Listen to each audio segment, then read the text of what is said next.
Welcome to State House Rock. I'm Policy Specialist Brian Roth.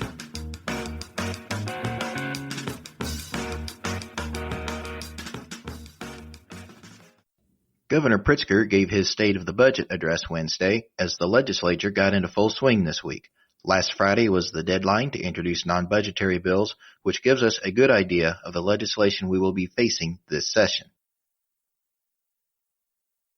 The governor's proposed budget spends $42 billion with an additional $1.4 billion to be held in reserve in case the graduated income tax amendment fails to pass in this fall's election. The tax rates, seen here, will go into effect on January 1st, 2021 if the constitutional amendment passes.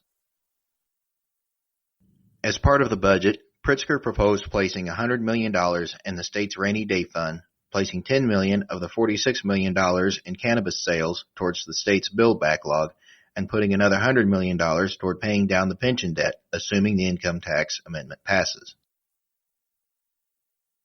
The governor also proposed free tuition at community colleges for students whose families make less than $45,000 a year, free tuition at the University of Illinois Urbana-Champaign for families making less than $67,000 a year, and proposed a $26 million bailout to the College Illinois program.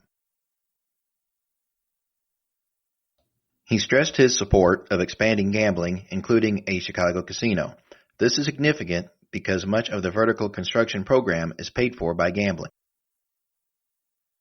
Pritzker also proposed increased funding for teacher preparation and scholarships, a $50 million expansion to early childhood education funding, expansion of child care assistance funding, $40 million in mental health and addiction services, funded in part by cannabis proceeds, and increased funding for DCFS to hire more staff and retrain existing staff.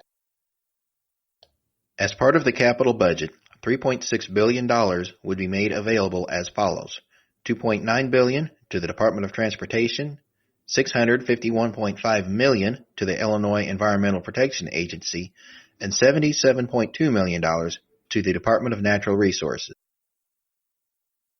House Bill 4605, sponsored by Representative Connor, requires the Pollution Control Board to establish rules regarding groundwater monitoring of clean construction, demolition debris sites, and uncontaminated soil fill operations within 180 days of becoming law.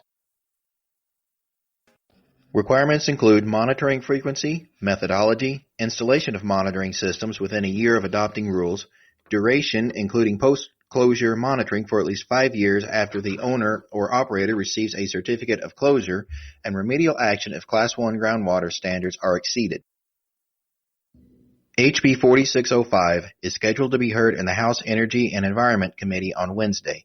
Senate Bill 2975, sponsored by Senator Laura Ellman, is identical legislation in the Senate and has been assigned to a subcommittee. ICIC is opposed to both bills. Political leaders on both sides of the aisle roundly criticized President Trump Tuesday when word was released he would commute the sentence of former Governor Rod Blagojevich. In 2011, Blagojevich was sentenced to 14 years in prison for extorting campaign contributions from a children's hospital, racetrack owners, and others in exchange for state funds, legislation, and jobs.